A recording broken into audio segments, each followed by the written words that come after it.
Honorable Mayor Rasa Piñas, Department Head Teresa Alhalogo, Mami Kife Centeno, children and youthful head staff of CCDO, Child Development Workers, Mami Sveti Akuran, who are District and the Molo District. Parents, guardians, my fellow learners, a pleasant afternoon to all of you. Today is the important memorable, the best learners, because we are going to receive our certificate on completion wherever they might refer to the next level of our session.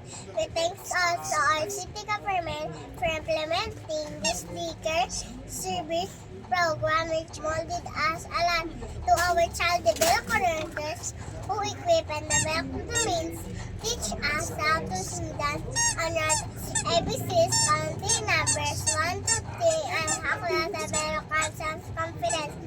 We thank also our beloved parents for the love and care with the teacher, your patience, and molding us. Once again, welcome and God bless